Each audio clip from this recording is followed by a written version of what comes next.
अगर इस माइंडसेट के साथ आप रह पाते हैं तो डेफिनेटली सिविल सर्वेंट बन पाएंगे। If you lose patience again and again, this is a difficult thing to do.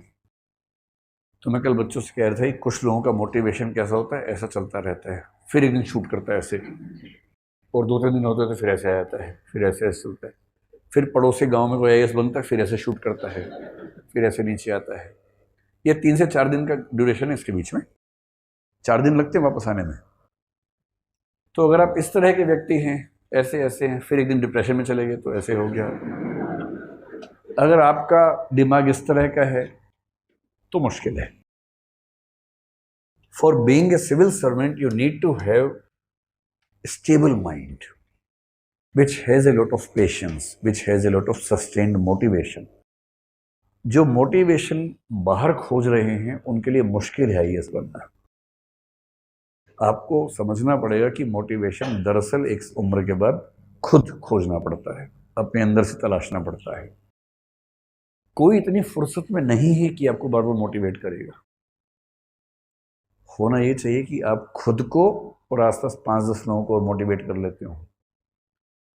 और इसलिए कहते हैं कि एक सस्टेन्ड अगर आपका ग्राफ चलता रहता है एक लंबे समय तक तो आप मैनेज कर पाएंगे, नहीं तो मैनेज नहीं कर पाएंगे। So one thing is perseverance. Perseverance का मतलब होता है एक लंबे समय तक अपने एक टारगेट को पूरा करने की जिद, determination, and the patience and the sustained motivation. वो मोटिवेशन जो 4 दिन चलता है वो नहीं, वो मोटिवेशन लंबे समय तक चलता रहेगा। और आप रोज 8-9 घंटे 10 घंटे पढ़ते रहेंगे तो it's not a difficult exam to crack. तो आईएएस बनने की सबसे बड़ी एबिलिटी तो ये वाली है भाई, परजीवेरेंस। सेकंड है अगर आपके पास राइटिंग स्किल्स बहुत अच्छी हैं। इन राइटिंग स्किल्स इस पर हम डिटेल में बात करेंगे कभी और, अभी सिर्फ इतना समझें। First of all, if you can write in A good speed. Good speed का सिंपल मतलब है 30 वर्ड्स पर मिनट। अपने दिमाग में एक स्टैंडर्ड बना लीजिए। If you are able to write 30 words per minute, it's not a difficult exam. पर वैसे स्पीड होनी चाहिए आपकी,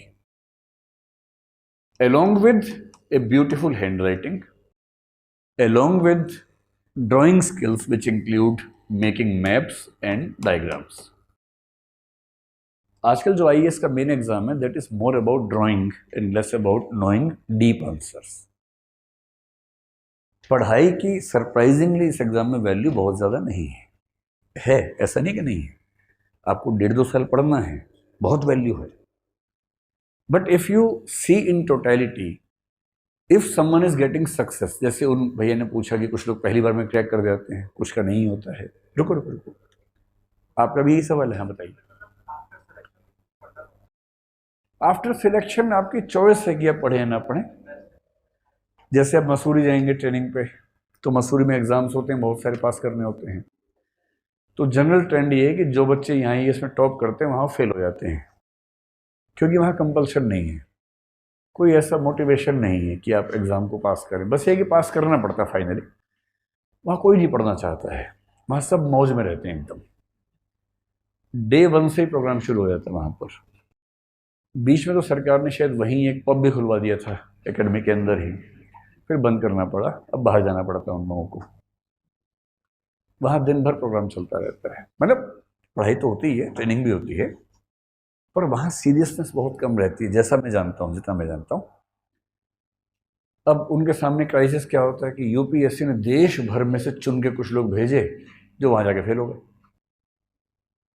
यूपीएससी की इज्जत दांव पे है, भारत सरकार की इज्जत दांव पे है, एकेडमी की इज्जत दांव पे है। तो फिर वो एक सिस्टम है, बच्चे पास हो जाते हैं। जैसे यूनिवर्सिटीज़ में, गांव में, स्कूल में होते हैं ना पास भाई। सीबीएसई में सारे बच्चे 95% ले आते हैं आजकल, 90 से कम किसी को नहीं मिल रहा। एक हमारे पड़ोस का बच्चा फेल होने वाला था, उसका 90+ आ गए। तब से मुझे सीबीएसई भरोसा ही खत्म हो गया है। आजकल तो हर बच्चा कमाल कर रहा है, वो बच्चा नहीं कर रहा है, सिस्टम कर रहा है। तो फिर वहाँ क्या करता है कि आखिरी दिन एग्जाम से पहले बच्चों को डांटते हैं, ठीक से एग्जाम देना, चलो हो सकता है एक क्वेश्चन आ जाए। ऐसे करें। और क्वेश्चन पेपर के टाइम पे इन्विजिलेटर जो होता है किसी ज़रूरी काम से चला जाता है बाहर, राम राज्य स्थापित हो जाता है थोड़ी देर के लिए, लोग आपस में मिल के समाजवाद ले आते हैं, सबको बराबर अंक मिले, तो मार्क्स का समाजवाद, कार्ल मार्क्स नहीं, MARKS, वो वाला मार्क्सिज्म एस्टेब्लिश होता है। तो पढ़ता है मसूरी में या जहाँ भी आप जाएंगे, अगर IRS में जाएंगे तो नागपुर में पढ़ना पड़ेगा, पढ़ना चाहिए, क्योंकि आप जिस सर्विस में काम करेंगे अगर आप ठीक से नहीं पढ़ेंगे ना, रोज मजाक बनेगा आपका, बड़ा खराब लगता है। IRS ऑफिसर्स को मैंने देखा है मजाक बनवाते हुए, आप उनकी हालत सोचेंगे ना, घबरा जाएंगे। हैं क्या होता है कि उनको, जैसे मान लीजिए इनकम टैक्स में चले गए, IRS IT एक सर्विस है, एक IRS GST है। अब if you are in IRS IT and you start your career as an assistant commissioner of income tax, आपको बहुत काम करने हैं, आपको बहुत सारे जो असेसमेंट्स हैं वो करने हैं, नोटिस भिजवाने हैं, किसी ने इनकम टैक्स ठीक से पे नहीं किया, आप नोटिस भिजवाएंगे, उसका रिप्लाई आएगा, उसको पढ़ेंगे, फिर उस पर काम करेंगे। And you also head a court, आपकी कोर्ट होती है। अगर आपके जूनियर ने, जैसे इनकम टैक्स ऑफिसर ने नोटिस जारी किया, एक पेनल्टी लगा दी है, तो जिससे पेनल्टी लगाई है, this person has the right to file an appeal, and you are the person to judge the appeal, being in the ACTIT or maybe DCIT when you become DCIT after 2 years, that is Deputy Commissioner of Income Tax. आपने income tax act 1961 ठीक से नहीं पढ़ा, act इतना है लेकिन उसके interpretations और जजमेंट्स मिला के इतना हो जाता है, वन बेसिक बुक। और जो UPSC के लिए 50 बुक्स पढ़ता है, उसके लिए एक बुक पढ़ना कौन सी बड़ी बात है, पढ़ ही सकता है, पर नहीं पढ़ते हैं बहुत लोग। फिर क्या होता है, अब सोचिए, आपके ऑफिसर ने एक नोटिस निकाला, जिस पे निकाला उसने केस कर दिया, अपील डाल दी, आप जज बन के बैठे हैं, एक वकील सरकार की तरफ से आपके सामने आया है जो इनकम टैक्स में पारंगत है एकदम, और दूसरा पक्ष एक चार्टर्ड अकाउंटेंट प्लस लॉयर को लाया है जो 30 साल से इनकम टैक्स पे ही काम कर रहा है, वो आपके सामने खड़ा है, वो बोलना शुरू करता है कि sir, if we see section this of income tax act 1961 and the judgment given by Honorable Supreme Court in 1972 with the name of this, third para, second line, आप ऐसे देखते रहते हैं उसको, अच्छा, गुड, आपको कुछ नहीं पता और फैसला आप करेंगे। उधर से दूसरा 4 केस बता रहा है, 4 केस लॉज वो बता रहा है, 4 वो बता रहा है। फिर जज साहब क्या होता है, कुछ दिन के वैसे कहते हैं, अच्छा आपने पढ़ा है वाला, good good good good good, इसने नहीं पढ़ा हुआ है। फिर बाद में बोलता है, सुन लिया, द जजमेंट इज रिजर्व्ड 7 दिन के लिए। फिर घर जाके पढ़ते हैं सारे केस क्या क्या है भाई, या किसी को हायर करते हैं, किसी CA को, कि भैया शाम को आ जाया करो, थोड़ा समझा दिया करो। लोग मजाक बनाते हैं कि यार ऐसे ऐसे IAS आते हैं, पता नहीं कहाँ से ढूंढ के ले आते हैं। अगर आप नहीं चाहते कि आप ऐसे IAS बने तो पढ़ लेना चाहिए इन एनी सर्विस। आप IPS हैं, आपको IPC नहीं आती है, IPC I hope you know, job खत्म होने वाला शायद अभी तो नहीं हुआ है। इंडियन पिनल कोड आपको ना पता हो, CRPC ना पता हो, क्रिमिनल प्रोसीजर कोड, सारा खेल CRPC और IPC का है IPS की जिंदगी में। और एक एविडेंस लॉ है, एविडेंस एक्ट है। अगर IPS बनना है, अच्छा IPS, एक तो होता है कि IPS बन के धाएं धाएं धाएं धाएं कर रहे हैं हर जगह, वो तो एक छोटी बात है। गाड़ी से उतरे, 4 कैमरा मैंने स्लो मोशन रिकॉर्ड करवा रहे हैं और पीछे बैकग्राउंड में गाना लगवाया और चलवा दिया यूट्यूब पे और मस्त हो रहे हैं लाइक्स देख देख के, ये तो बचपना है। अगर आप IPS बने हैं तो फिर इसका मतलब है कि जिस जिले में आप हैं उस जिले में क्रिमिनल की रूह कांपती है। क्रिमिनल्स के व्हाट्सएप ग्रुप पे क्या चल रहा है, भैया इस जिले में नहीं करना है, जिला बदल लो। कोई आपसे IPC की बात करना, टिप्स पे होना चाहिए।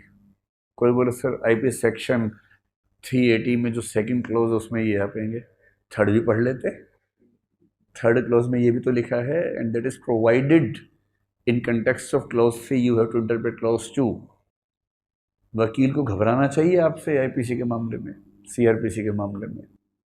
खैर, इन्होंने कहा सर आईएएस बनने के लिए पढ़ लूंगा, क्या उसके बाद ही पढ़ना पड़ेगा? हाँ, पढ़ना पड़ेगा, जिंदगी भर पढ़ना पड़ेगा। और सरकार जिस मूड में है, जब तक आईपीसी रटोगे आईपीसी हट जाएगा, कुछ नया आ जाएगा, फिर वो पढ़ना पड़ेगा। यूनिफॉर्म सिविल कोड की बात है, अगर वैसा कुछ आया फिर नए कानून पढ़ने पड़ेंगे। कानून जब जब चेंज होंगे पढ़ने पड़ेंगे, because you are an IPS officer. IAS तो पढ़ना पड़ेगा, आईएएस को ज़्यादा पढ़ना पड़ता है, क्योंकि वो आईपीएस को भी एक तरह से अपने अंडर उसको ऑब्जर्व करना होता है कि सब चीज़ ठीक चल रही है। So if you are studying for civil services so that you have not to study throughout your life after getting selected, the answer is no, you will have to study throughout your life. और ज़िंदगी भर पढ़ेंगे तो अच्छे रहेंगे, क्योंकि दिमाग active रहने से दिमाग दूर तक चलता है, और नहीं तो डिमेंशिया हो जाता है। डिमेंशिया से बचना है तो ज़िंदगी भर पढ़ते रहना बोल बोल के, उससे डिमेंशिया कम होता है। खैर, तो परसिवियरेंस हो, राइटिंग स्किल्स हो, और इसके बाद एक तीसरी बात है, if you have A clarity in understanding things. क्योंकि आईएएस का प्रीलिम्स आप नहीं निकाल पाएंगे जब तक आपके अंदर बहुत क्लैरिटी ना हो। वो इतने माइन्यूट क्वेश्चंस पूछते हैं कि बहुत रिस्क होता है कि जरा भी एक ऑप्शन भी आपसे मिस हुआ, आपका क्वेश्चन हाथ से निकल गया। सो you should have the ability to understand everything with crystal clarity and precision। अगर वो आपके अंदर है तो प्रीलिम्स भी आपका होगा। And the last is you should have an impressive personality। तो भाई, जो लोग पहले झटके में होते हैं, आप पाएंगे कि उनके अंदर ये क्वालिटीज जरूर होती हैं। I can cite you some examples who got success in first attempt. ये कहाँ काम आती है? इंटरव्यू में काम आती है। और इंटरव्यू इतनी खतरनाक चीज है कि इंटरव्यू है तो कहने के लिए 275 मार्क्स का। If you see the marks pattern of UPSC, the mains has 1750 marks and the interview has 275 marks। I hope you know all this, है ना? Otherwise I would have to start from scratch। मैं मान के चल रहा हूँ कि आपको ये तो आइडिया है ना?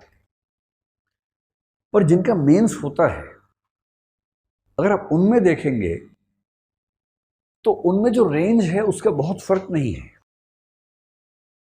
और इसलिए मेंस क्वालिफाई करने के बाद जो लोग आते हैं, उनमें इस बात से बहुत फर्क पड़ता है कि इंटरव्यू में कितना स्कोर है। And the range of UPSC interview is generally from 104 to 206। This is generally the marks given to the candidates in interview।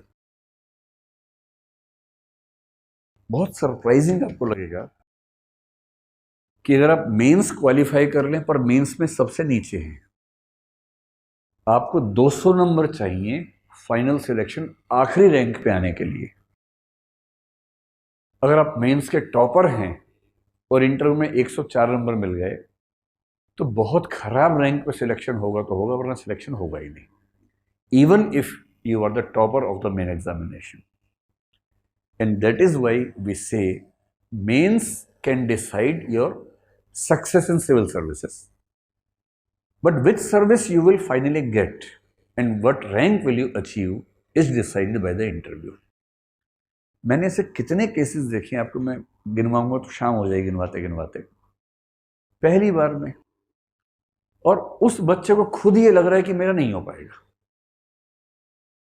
I know one person who is working in Jharkhand cadre, I will not use his name. पहला attempt था, he was my student of I mean GS भी शायद था, S A था, interview था, और Hindi literature में हम लोग साथ में पढ़ते थे। उसने एग्जाम दिया, बहुत अच्छा लिखता था, हिस्ट्री, हिंदी लिटरेचर। ये उस समय की बात है, 2 ऑप्शन होते थे before 2013। I was almost sure that he will crack in the first attempt. तो मेंस हुआ था, इंटरव्यू होना बाकी था, and he was almost sure that he won't be able to crack even the mains. कई बार ऐसा होता है, आप खुद को अंडर एस्टिमेट कर रहे होते हैं। एंड ही डिसाइडेड कि सर मुझे लगता है कि मेरा हिस्ट्री उतना अच्छा नहीं है, मैं सोच रहा हूँ कि फिलोसफी ले लेता हूँ। I use to teach philosophy at that time. उसने मेंस के बाद फिलोसफी लिया, पढ़ना शुरू किया, 3 महीने में पूरा फिलोसफी पढ़ लिया, so that in the next attempt he can get a very good rank in IAS। तब तक मेंस का रिजल्ट आया, उसका मेंस हो गया। He was, I believe he was surprise, क्योंकि उसको बहुत उम्मीद नहीं थी उस साल। और उसके बाद भी ये था कि मेंस तो हो गया, इंटरव्यू दे दूंगा, लेकिन रैंक वैसा नहीं आएगा कि बहुत अच्छा मिल जाए। Then he prepared for the interview, went to the interview panel. Interview सब खराब एक सेंस में हुआ, चेयरपर्सन से किसी इशू पर डिबेट हो गई उसकी। कभी कभी ऐसा होता है इंटरव्यू में, डिबेट हो जाती है, और डिबेट होने के बाद में लगता है कि हम तो खत्म हो गए, भगवान से झगड़ा करके आ गए, जिसको मेरी जिंदगी बनानी थी उससे झगड़ा करके आ गए, ऐसी फीलिंग आती है मन में। And he did not get good marks in the interview. Average marks उसको मिले 150 के आसपास, 300 में से। Even after getting only 150 marks in the interview, when few people got 225, 240 marks in the interview, even then, this person got a rank between 30 and 40 in IAS in the first attempt. और उसका reason क्या था? अगर ऐसा कोई भी case हो, I know many such cases, अगर ऐसा कोई व्यक्ति है, या तो उसकी पर्सनैलिटी ऐसी है कि उसने इंटरव्यू में बाकी लोगों से 30, 40, 50 नंबर ज़्यादा खींच लिए। This is the main reason if someone gets good rank in the first attempt. दूसरी जो उसकी खास बात होगी, आंसर राइटिंग स्किल्स।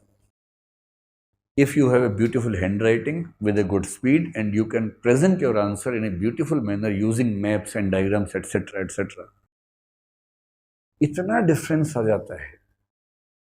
इस बात से बहुत फर्क यूपीएससी में पड़ता ही नहीं कि आपने कितना गहरा आंसर लिखा है, क्योंकि 20 क्वेश्चन 3 घंटे में आप गहरे नहीं लिख सकते, आप ज्यादा से ज्यादा 20 क्वेश्चन पूरे कर सकते हैं।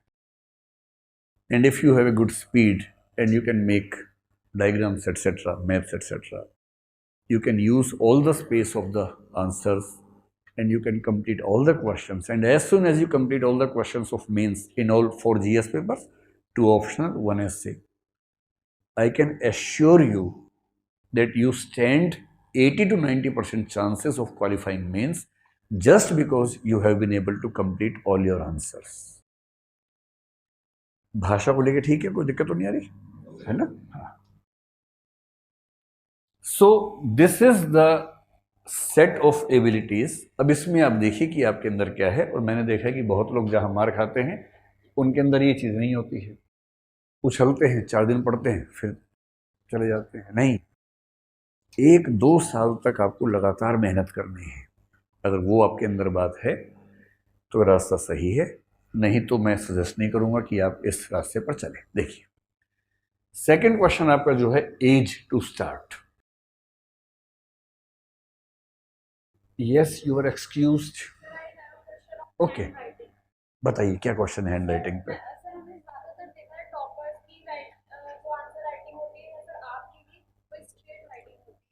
नहीं, कर्सिव इज गुड, क्या दिक्कत है?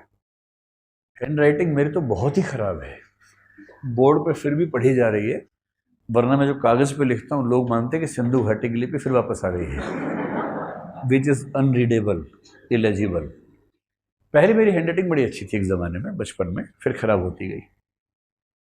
और टीचर्स के साथ ऐसा अक्सर होता है, when they start writing on board, gradually there writing on paper becomes week. ऐसा मुझे कुछ लोगों ने बताया, और ये इंटरप्रिटेशन मुझे इतनी सेटिस्फाइंग लगी कि मैंने इसको मान लिया। क्योंकि मेरे घर में सब लोग कहते हैं कि क्या लिखते हो, तो मेरे पास एक रीज़न है बताने के लिए कि बोर्ड पर लिखना पड़ता ना, इसलिए ख़राब हो गया है। So maybe that is the reason, whatever, I don't no.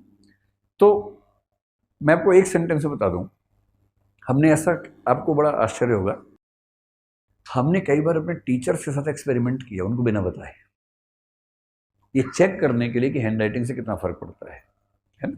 इनका सवाल हैंड राइटिंग पे, इसलिए आपको बता रहा हूँ।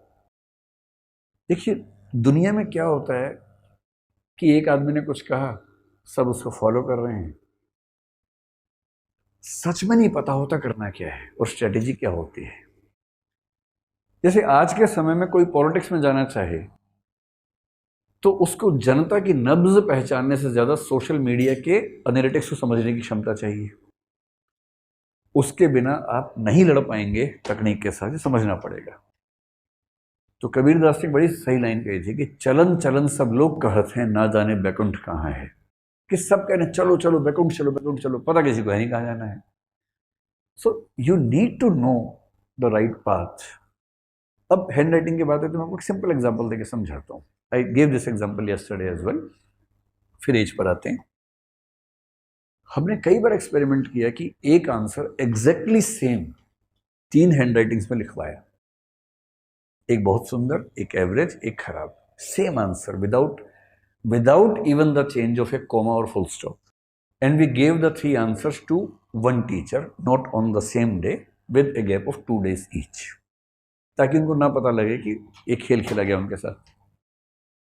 And every time, including on me, this experiment has been done with me as well. Every time we have found that if the beautiful handwriting gets 7 marks in one question, the second question is given 6 or 6.5 marks, and the third is given 5 to 6 marks.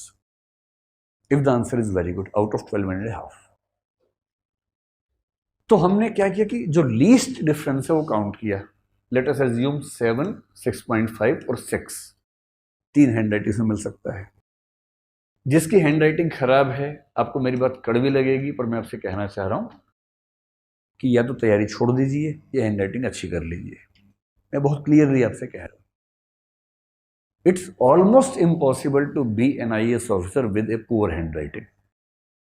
IAS बनने के बाद आप कितना भी खराब लिखेंगे, लोग कहेंगे वाह कितना महान लिखा है, पर आप IAS बन नहीं पाएंगे पुअर हैंड राइटिंग से। This is a bitter truth which I should reveal in front of you. I have never seen an IAS topper और a good IAS scorer with a poor hand writing. I have never seen. अब कितना minute सा difference है, सोच के देखिए। If this person is getting 7 marks and this is getting 6.5 marks, let us assume in all the questions they are having the gap of 0.5 marks. In one paper out of 20 questions, the difference will be of 10 marks. 4 GS papers, 2 optional papers, 1 essay paper, this comes to 70 marks in the mains.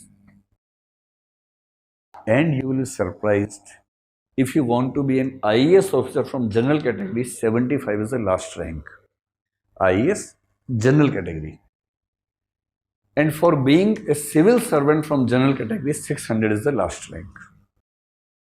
You'll be surprised to know that the difference of marks between 75 and 600 rank is of 70 marks. मतलब जितने marks पे सारी दुनिया खत्म हो जाती है, उतने मार्क्स हैंड राइटिंग से एक्स्ट्रा मिल जाते हैं और लोग पढ़ने में लगे हुए हैं। और आप मुझसे पूछ रहे हैं कुछ लोग पहली बार में क्यों हो जाते हैं? क्योंकि हैंड राइटिंग अच्छी होती है। 70 उसी के लिए आते हैं एक्स्ट्रा। बोलने में सुंदर हैं, इंटरव्यू में गए 50 एक्स्ट्रा ले आए, 50 वहाँ खींच के ले आए, 70 हैंड राइटिंग से लेके आ गए, नक्शे वक्शे बनाए, उससे और 10-20 कमा लिए। थोड़ी पढ़ाई भी करते हैं, पढ़ाई तो करते ही भाई, ऐसे थोड़ा ना होगा। पर अगर आप किसी ऐसे व्यक्ति को देखें जिसने बहुत कम पढ़ाई की हुई थी और पहली बार में प्रॉपर IAS बन गया, at least I am never surprised. मैं सिर्फ ये देखता हूँ उसकी हैंड राइटिंग कैसी है, प्रेजेंटेशन स्किल्स कैसी हैं, स्पीड ऑफ राइटिंग कैसी है, और उसका बातचीत करने का लहजा कैसा है। अगर आपको ठीक से बात करनी आती है, ठीक से लिखना आता है, you have good command over your language, hand writing अच्छी है, बस प्रीलिम्स निकलने की देर है, नौकरी आपका इंतजार कर रही है, तो प्रीलिम्स निकाल लीजिए एक बार। प्रीलिम्स अपने आप में एक अलग युद्ध है, वो भी एक बैटल है, but yes, if you are able to qualify through the prelims, then mains, मतलब आपको सरप्राइजिंग लगेगा। पर जब मुझसे कोई पूछता है कि क्या ये मुश्किल एग्जाम, मैं ईमानदारी से कहता हूँ ये बहुत आसान एग्जाम है। The only thing is, if you have this set of abilities, it's one of the easiest exams for anyone to crack. So that's what I wanted to discuss with you today. I have been able to complete in 3 hours as I was instructed by my team. Thanks a lot to all of you. It was wonderful to have you in the session. I'll keep coming to Lucknow almost every 2-3 months, and I'll take sessions every time to suggest you whatever the questions you have. Thank you so much. दोस्तों, इस video में Divya sir ने बताया कि किस तरीके से वो अपने आप में सक्सेसफुल हुए और सफलता जो है उसका कोई शॉर्ट टर्म नहीं होता, उसके लिए मेहनत करनी ही पड़ती है हमें। तो जब तक हम मेहनत नहीं करते तब तक कुछ नहीं हो सकता। सफलता का कोई शॉर्ट टर्म नहीं होता। बात हम सभी को माननी चाहिए और जाननी चाहिए। आपका क्या कहना है? मुझे लगता है कि सर की जो बातें हैं बहुत ही अच्छी हैं और हम सबको उस पर सुनना ही नहीं, बस अमल भी करना चाहिए। और इस तरीके से अपने जीवन को काफ़ी सफल बना सकते हैं, जीने का दृष्टिकोण बदल सकते हैं। और जीने का जो दृष्टिकोण है वो यकीनन आपके जीवन की दिशा और दशा दोनों ही बदल देगा। Thank you for watching this video.